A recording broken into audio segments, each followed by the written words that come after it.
Mesdames et messieurs, bonjour et bienvenue dans ce premier numéro de la revue des titres de la semaine sur Barouka Benet TV.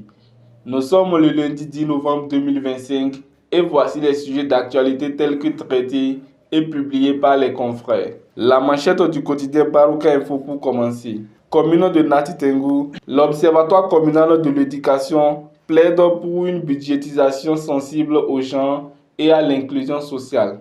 Quotidien Le Matin. Le journal traite principalement des questions de fraude électorale, falsification de documents électoraux au Bénin. Le gouvernement tire la sonnette d'alarme et appelle au respect des règles. Le journal révèle également sous le titre « Opération organisée pour défier la loi électorale au Bénin, un réseau de fausses procurations démasqué par la criette ». Quotidien Dynamisme Info.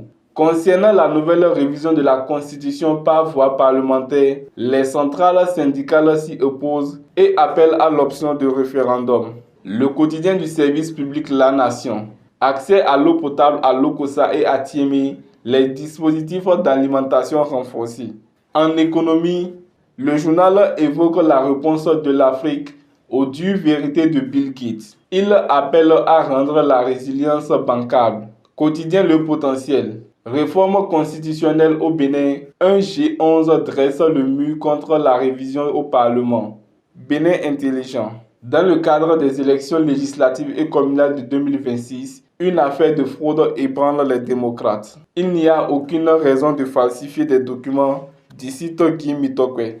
La cloche. Le journal met également en lumière le social et la persistance des contentieux électoraux. Au deuxième sommet mondial sur le développement social au Qatar, Véronique Tony-Fodé vante le modèle béninois de protection sociale. Concernant la falsification de procuration, 2 cadres du parti LD épinglés. Le Patriote. Éventualité d'un accord de coalition entre LD et BR, Yahi menace de démissionner, titre le journal. Le journal rapporte également positionnement pour les législatives de 2026, ça grogne à la mouvance présidentielle.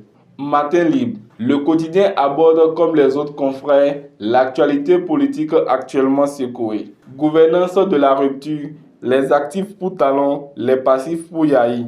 Le Soleil Bénin. Tentative de trouble à l'ordre public. Il est rapporté que 11 membres du Parti Les Démocrates déposés en prison. D'autres cadres de cette principale formation de l'opposition sur la sellette judiciaire. Fraternité. Législative de 2026. Le chemin du salut ignoré par les démocrates. Fraude administrative liée aux élections générales de 2026. Des responsables du parti Les Démocrates au cœur de la tempête. Quotidien Le Routier. Présidentielle 2026. Le parti Renaissance Nationale fusionne avec l'Union Progressiste Le Renouveau. Quotidien Le Grand Regard. Marche pénible vers les élections de 2026. Le parti Les Démocrates comme dans un piège sans fin. Retour à présent sur les autres titres du quotidien Barouka Info. Réforme de l'administration territoriale au Bénin. L'État consolide la concertation avec les communes à statut spécial. Casier judiciaire et quitus fiscaux au Bénin. Les autorités tirent la sonnette d'alarme contre les demandes frauduleuses. Lutte contre le trafic de drogue, une cargaison de produits psychotropes saisis lors d'une opération à Sekandji. C'est tout pour cette revue des titres. Merci de nous avoir suivis et à très bientôt sur Barouka Benet TV.